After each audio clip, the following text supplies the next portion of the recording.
Mheshimiwa mwenyekiti wa board, ni kweli kwamba tumeingia katika makubaliano na wenzetu wa Mainstream Group pamoja na Nexus Pesa.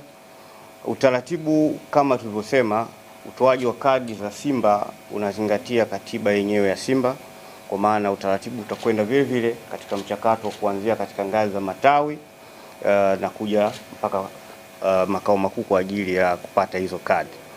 Kila mwanachama ambaye atafanya enrollment hiyo ataipata kadi yake katika eneo lake kwa utaratibu ambao tutakubaliana, kwa sababu kuna makampuni mengine ambayo tunaendelea na majadiliano nayo kwa ajili ya kufanya delivery ya hizo kadi. Zaidi ya hapo tu kwamba ni wakati mwafaka kwa wanachama haswa kwenye ngazi zile za matawi, kwa sababu tutaanza na usajili wa matawi muda mfupi kuanzia sasa, ili matawi yale yawe registered, yaeleweke yalipo na viongozi wake, na tutaleta documents ambazo zitakuwa zinaainisha sasa orodha ya wanachama katika hayo matawi, na ili yawe matawi ambayo yanaeleweka, sio tawi ambalo mtu anatembea nalo mfukoni anasema mimi mwenyekiti au katibu wa tawi ambalo halijakuwa limesajiliwa. Target yetu kadi ya mwanzo itakuwa ni siku ya tarehe 27 mwezi wa 3 mwaka 2026. Tunafanya hivyo kwa sababu kuna mambo mengi na taasisi nyingi ambazo zinatakiwa kuhusika kwenye maandalizi ya utoaji wa hizo kadi.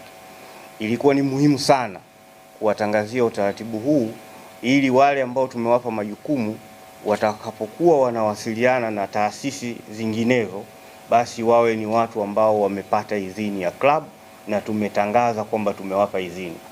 Si rahisi kumwambia Nexus wafanye utaratibu wa mchakato wa kadi au kuambia Mainstream watengeneze mfumo wa uendeshaji wanachama na kadhalika bila ya kuwa wamepata idhini inayotambulika. Simba ni taasisi kubwa, ni lazima tujenge uaminifu na uadilifu kwa watu ambao tunashirikiana nao, na ni jambo la wazi na mchakato ulienda kwa mujibu wa taratibu za nchi yetu na kwa mujibu wa sheria za nchi yetu.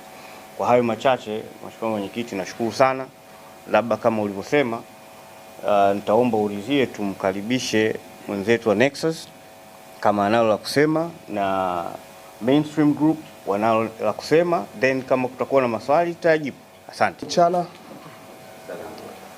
Kama alivyosema mwenyekiti, kampuni yetu ya Mainstream Group leo tumeingia makubaliano na Simba Sports Club kwa ajili ya kutengeneza mfumo wa kuwezesha wanachama kutambulika